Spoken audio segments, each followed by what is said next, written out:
May 25th, 1955. Blackwell, Oklahoma, and Udall, Kansas.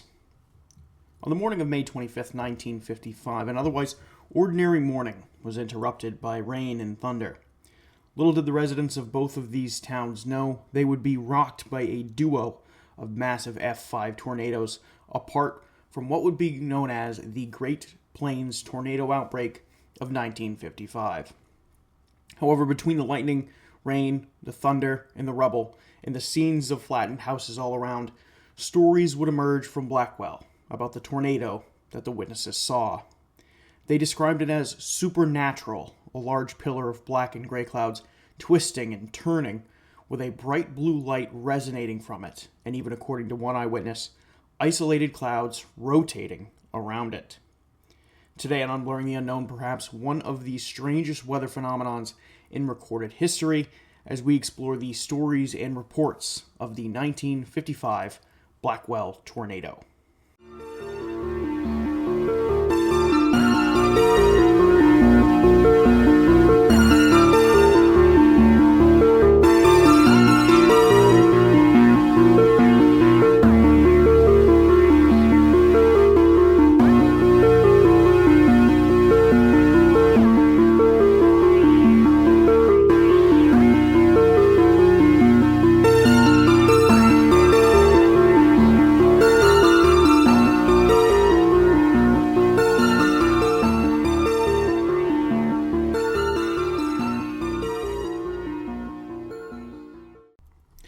Welcome back to Unblurring the Unknown. As always, I am your host, Dominic.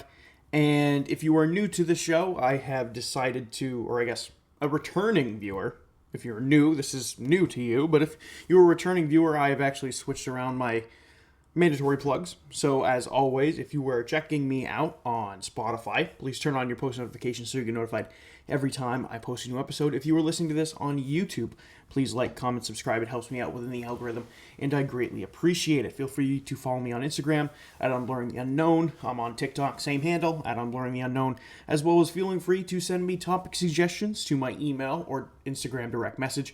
My email is unblurringtheunknown@gmail.com. And on today's episode of the show, with that all being said, we have something that I haven't really done before as an episode, and that is an episode that is a weather mystery, and that is weather related. And I am aware of some pretty cool and interesting and, different weather mysteries out there that I am yet to cover. And when I stumbled upon this one in my research, I had to dive into it and figure out the mystery here and kind of learn what there was to be known about this story. Now, obviously, you know me as someone who loves sightings of the unknown, UFOs, the supernatural, and everything like that. And to hear the descriptions of this tornado and kind of everyone who saw it and kind of said the same thing, and the mystery that is still around it, because it was in fact so long ago, and we really don't know what could have been responsible for the blue light or the clouds that were seen rotating around the Blackwell tornado. That's kind of why this mystery endures, and why people really don't know, because it was pretty much 70 years ago now. 70 years on the dot, or pretty close to it. And we don't know. It was so far long ago, and we just have no answers to this. We have theories, we have hypotheses, but we just don't have any answers. So with that being said, before we dive into the story of the 1955 Blackwell tornado, let's do a little rundown about how today's episode is going to go. Firstly, we are going to talk about tornadoes in general, so you have a little idea on how they form and how they operate.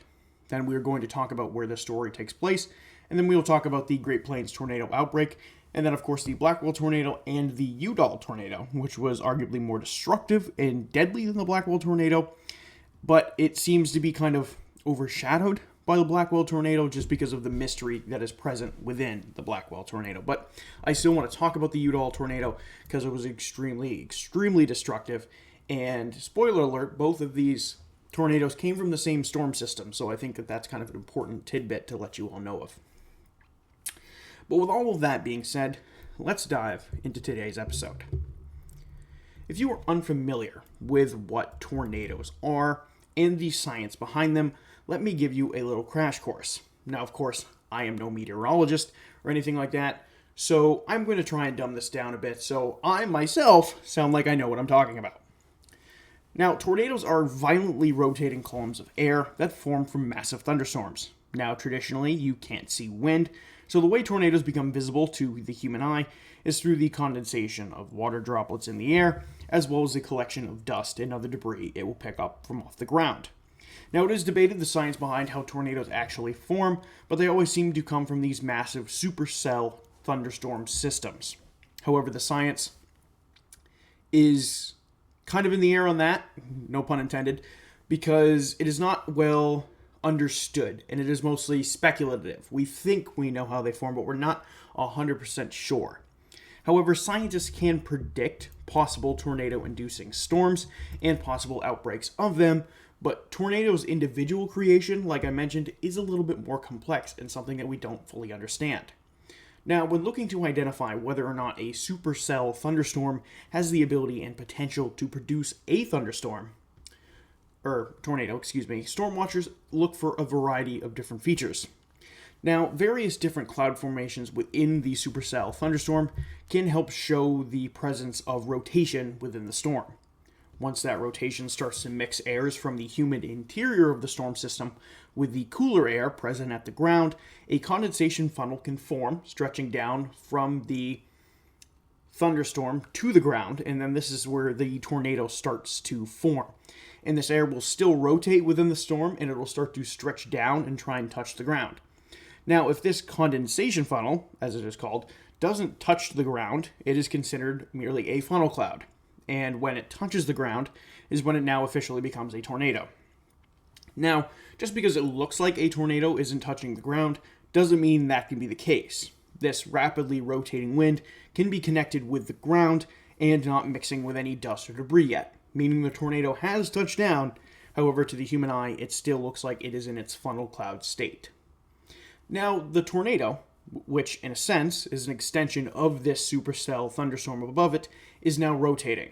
The storm system itself is still rotating due to present air conditions, and once this funnel hits the ground and the tornado forms, this air will start to accelerate in a vortex, rapidly gaining speed in comparison to the massive system in the sky above.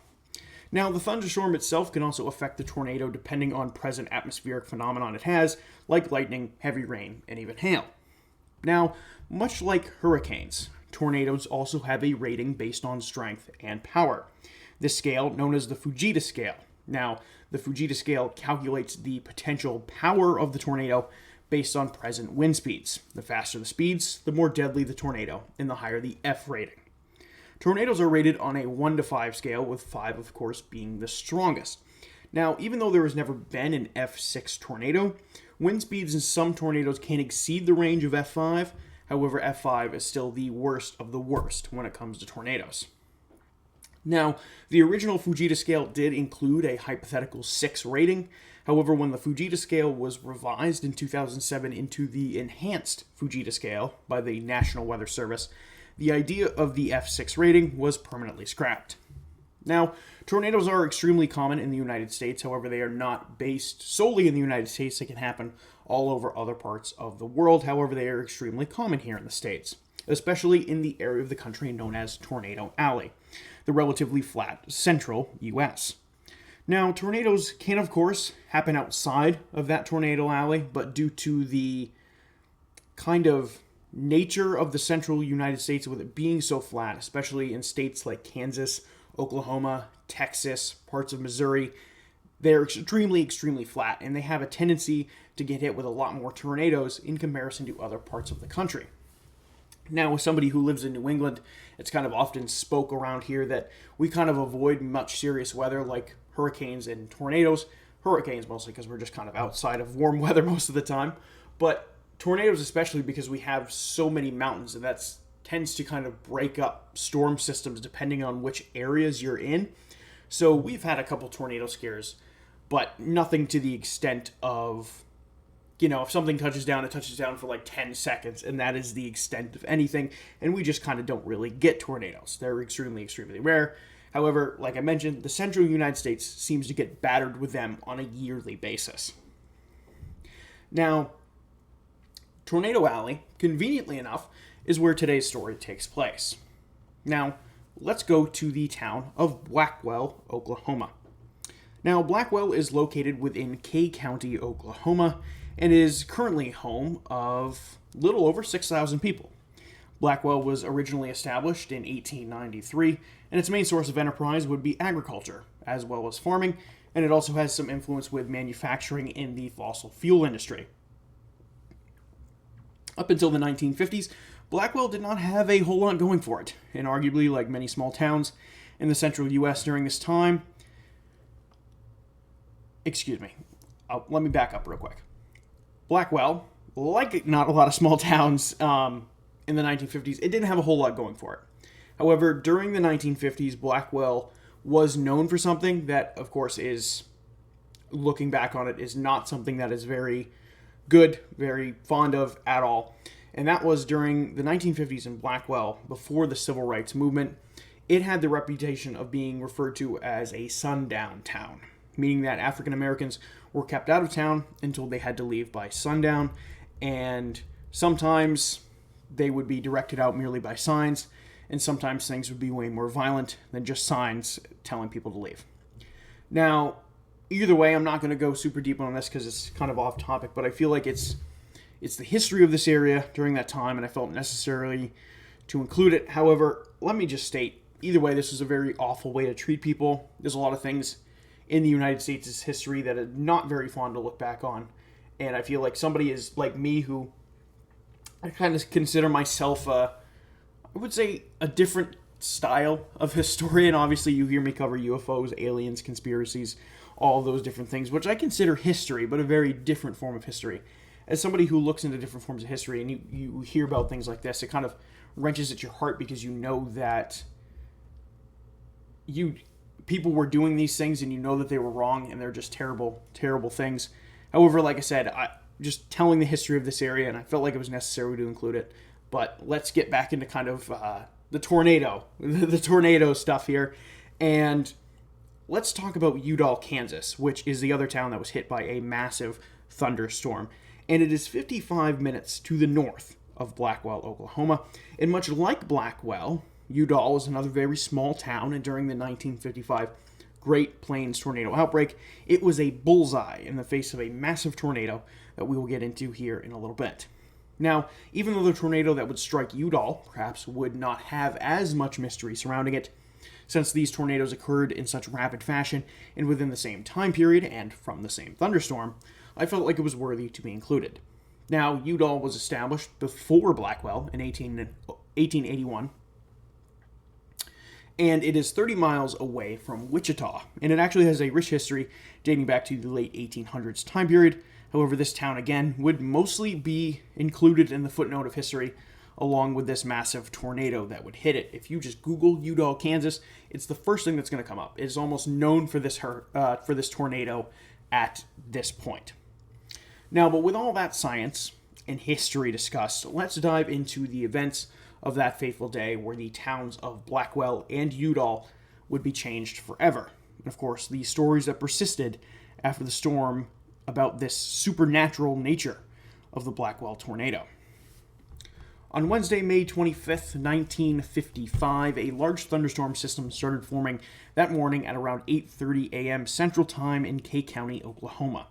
Witnesses stated that the supercell thunderstorm had winds of upwards of 70 to 80 miles an hour, and the storm formed over the town of Brahman, Oklahoma. However, this storm would just pass through Kay County relatively with little damage to property. However, what people did not expect was the multiple thunderstorms coming right behind this storm that would set the tone for that day, and the preceding number of tornadoes that would batter Kansas, Texas, and Oklahoma that day and the following day. Now, as the morning continued, the first major tornado to develop from these series of thunderstorms would be an F4 that would touch down near Aberdeen, Texas, and remain on the ground for 50 miles and would head into Dempsey, Oklahoma. Now, this tornado would only have 2 fatalities. The next major tornado to touch down would be a F3, I believe, that would touch down near Deer Creek, Oklahoma, and this tornado would remain on the ground for only 13 miles and only injure a few people. Now, while there were these larger tornadoes, multiple little tornadoes were also reported throughout Texas, Kansas, and the Oklahoma Panhandle. Multiple F1 and F2 twisters were touching down all day and into the afternoon. At 6:50 p.m., That night, radar detected a new and massive storm forming around Oklahoma City, Oklahoma, and the storm started moving north. Now, at around 9 p.m., this storm would form a powerful but relatively thin, 500-meter wide F5 tornado. This tornado would touch down outside the town of Marland and start making its way through the town of Tonkawa, Oklahoma. It would produce baseball-sized hail, and as it claimed a few homes in Tonkawa, the Blackwell Tornado would set its sights on the town it was named after. Now, this F5 tornado would slam into the east side of Blackwell, causing immediate destruction to homes and properties as it sliced its way through town. All in all, it killed 20 people and left a path of destruction in its wake. It exited from the town of Blackwell and continued to head to the north before the twister dissipated to the southeast of South Haven, Kansas. As the dust settled over Blackwell, over 190 buildings were totally demolished from this tornado, with two major businesses, the Acme Foundry and the Hazel Atlas glass plant, either destroyed or heavily damaged. Now, as the rain kept coming down in Blackwell, Udall was the next to be hit. This same thunderstorm system moved to the north and developed a massive twister, a 1,200-meter wide monster, with wind speeds in the high 200s and creeping up into the 300s. Now, this tornado would touch down around 10:35 that night and instantly make contact with Udall, and it was a direct hit. The entirety of the town of Udall would be flattened, buildings toppled, the water tower dismantled, and cars reduced to just parts, and perhaps even more infamously, an image from this tornado showing a tree with a car frame kind of wrapped around and kind of embedded inside of it.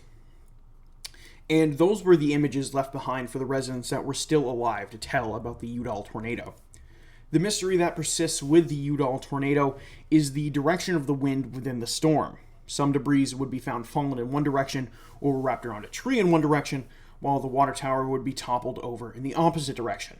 There was also a concrete building near the center of the town where the four walls had actually fallen outwards and not into each other, leaving onlookers puzzled as to what caused this storm to push the walls outward as opposed to in, and why debris and objects were almost pushed in opposite directions. And that kind of contradicts what you think about tornadoes. You think that the wind is going in one specific direction, so it's going to push everything in one direction.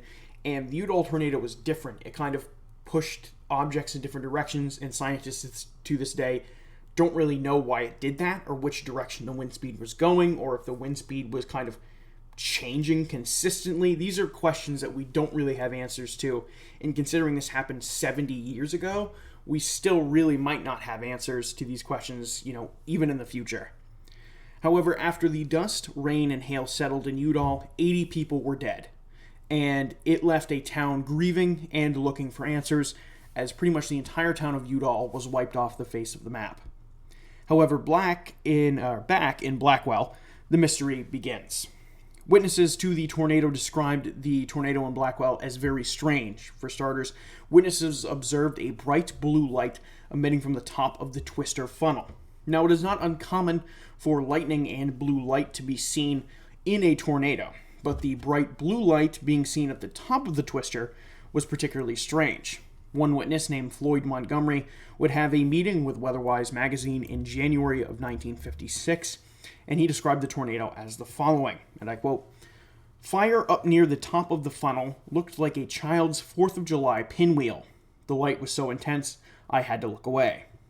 When asked about the color of the light, this is what Montgomery said. "Same color as an electric arc welder, but much brighter, and it seemed to be turning to the right like a beacon lamp on a lighthouse."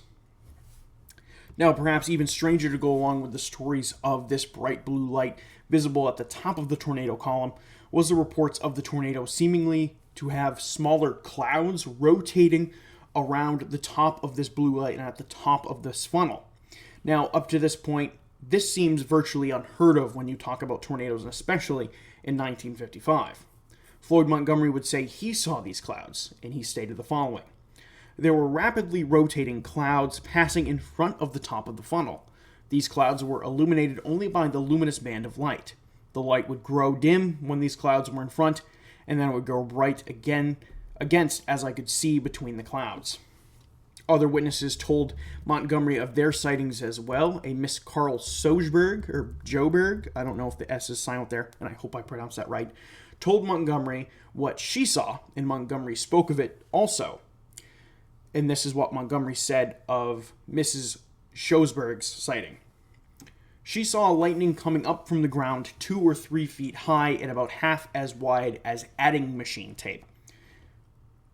Now, before I continue reading this statement, I don't fully know what adding machine tape looks like, as we now live in an era with calculators, but I know that adding machine probably is close to like register printer receipt tape or receipt paper, and I know what that looks like. So that's kind of the image I have in my head. You're thinking probably 3 to 4 inches wide and 2 to 3 feet high. That's some pretty crazy lightning, especially if it's chaining off the ground. However, Montgomery continued and said, it was a deep blue and forked on the end like a Y or a snake's tongue. Lee Hunter, who was another witness, also told their story to Montgomery, and Montgomery told this story again to Weatherwise magazine. The funnel from the cloud to the ground was lit up. It was a steady, deep blue light, very bright. It had an orange color fire in the center from the cloud to the ground. As it came along in my field, it took a swath about 100 yards wide. As it swung from left to right, it looked like a giant neon tube in the air, or a flagman at a railroad crossing. As it swung along the ground level, the orange fire or electricity would gush out from the bottom of the funnel, and the updraft would take it up in the air, causing a terrific light, and it was gone. As it swung to the other side, the orange fire would flare up and do the same. Now, from what I could find out there on the internet, it was hard finding some more sightings that touched upon the supposed rotating clouds besides the one from Floyd Montgomery. Now, I am not saying that this rumor is fake. However, it is something to think about and take into consideration when we discuss theories here in just a second. However, much research has gone into the science behind why this tornado in particular seemed to be so electrified. And as it turns out, from what we can see and what science has been able to prove, it seems that the Blackwell and Udall tornadoes in particular, and their parent storm system, was a particularly very electrical storm, more so than usual. And this could be what was responsible for the storm's more unpredictable appearance and weather patterns. However, scientists did not come to that hypothesis until later in the 1970s, when more testing was done on tornadoes, their parent thunderstorms, and the electricity within these storms. However, with all of that being said, and to be honest, we don't have an extensive amount of theories on this, but let's dive into them, shall we? Now, the first theory I have just aptly called charged up. Now, this theory just means that this just happened to be a very electrically charged storm, and this caused some of the odd behavior and color towards the top of the funnel. We have seen bright blue lights from inside of tornadoes before. A good example of this would be an image from the 2015 Rowlett, Texas tornado. That was an EF4, where you saw these very brilliant flashes of blue light from the lightning and electricity inside of the tornado. Now, this might seem like a layup answer in terms of the storm was just an anomaly in terms of how electrically charged it was. However, this very well could be the right theory here. Now, the second theory I want to discuss is ball lightning. Now, if you don't know what ball lightning is probably one of the most misunderstood and one of the most, I guess, not understood weather phenomenon out there. And it is virtually unknown because it happens so infrequently and so rare, and we really have no idea what causes it. And it's almost lightning that takes the form, and it is lightning, that takes the form of basically a sphere, and it is able to kind of act freely away from storms. There's numerous stories throughout history that kind of speak on ball lightning, and it's just kind of this supercharged ball of blue plasma that's clearly lightning, but it is weirdly taken on this form of this sphere, and it is able to kind of operate independently away from maybe its parent storm, and because of that, it is very, very strange and very scary because we don't know anything about it.